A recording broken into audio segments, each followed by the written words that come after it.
fuel tank. Ayan, punong-puno po ang fuel tank. Ito naman po yung fuel pump.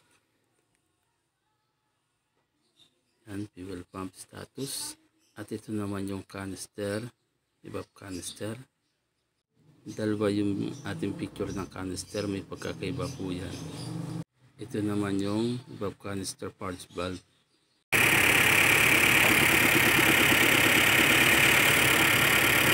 Meron, higop. Meron. Ito, punong-puno ng fuel. So, fuel B4, ayan, punong-puno. Ito po, nasa harapan ko ngayon is fuel tank. So, ang concern ng vehicle na to ay engine stalling. So, madalas nag-engine stalling daw po is kapag naka-full tank siya, mga ilang kilometer na tinatakbo niya, ay namamatay na yung makina. So, ito yung canister valve niya. So, yan. Ganun kakabit yan canister valve. So, kapag nagpa-full tank ka, itong fuel line na to, diretso to sa fuel filler pipe. Kapag nagpa-full tank, mula sa fuel filler pipe mo sa tubo, pwedeng dumaan dito yung fuel. So, pag dumaan yung fuel niyan, diretso yan. Diretso siya sa canister valve. Itong canister na to, first, ito ay diretso ito sa engine o sa papunta sa intake system.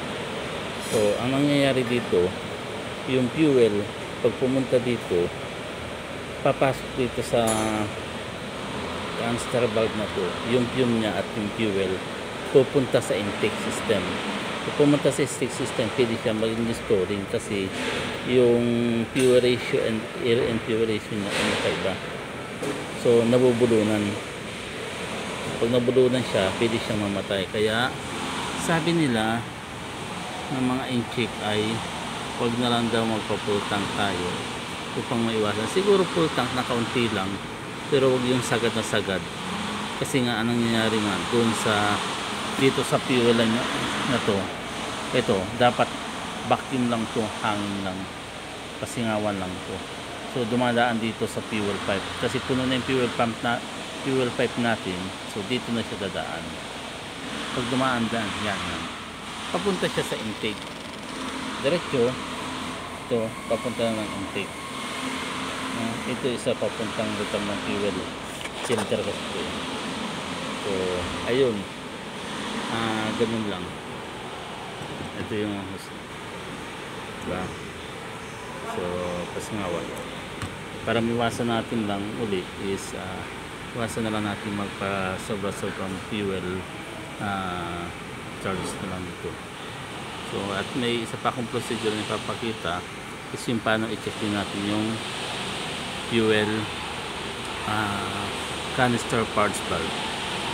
So, madalas din ito yung ibang mga client is nakakaamoy rin sila ng fume o amoy fuel daw sa loob ng sakyan na amoy daw nila.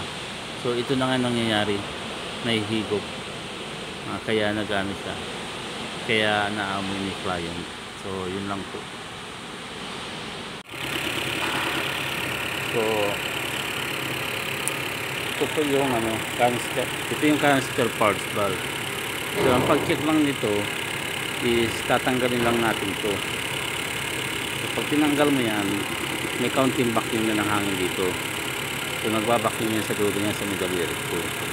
So, once na tinanggal natin yung connector, itong connector dito, pag tinanggal natin yung connector, ayan, tanggal na natin yung connector, at meron pa rin vacuum dito, ibig sabihin, stock to, open na to.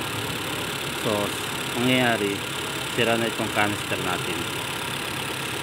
Parts valve to eh, canister parts valve. So, ganun lang kadali yung diagnose mo. So, ikakabit ulit natin yan. Okay. So, may vacuum na ulit. So, yan. Ito, hindi niya na to papunta itong tanki. Ito, papunta na yung tanki. So, ang nasa ating weight scale po is natawag nating canister. So makikita po natin ito na mababa lang ang kilo na may 732 gram. So galing po ito sa good unit. Samantalang yung isa naman po ay mayroong weight scale na naabot na 1,050. Yan po, 1,050 gram. So mas malaki po ang difference. Ibig sabihin po yung 1,050 na galing sa concern unit natin at yan po ay meron kaya po yan mabigat ay meron na rin fuel siya sa looban. So nakahigop na po siya ng fuel dahil nga po nag-full tank si client, pumasok po niya yung fuel. At ito naman po sa sunod ay yung torch concept. Yung dalawang bagay po yan, dalawang pyesa po yan, yan yung ating papalitan sapagkat nagkameron na po siya ng contamination ng fuel. So ayan po, para maiwasan natin magkameron ulit tayo ng problema na tumirik ang ating sasakyan na magkameron ng engine stalling, ay kailangan po talaga natin talaga na iwasan na lang na muli na magpa-full tank. Saka yung para maiwasan na rin natin mag-engine stalling tayo after natin magpa-full tank. Yan po ang madalas na nagiging problema niyang pyesa niya. Salamat po sa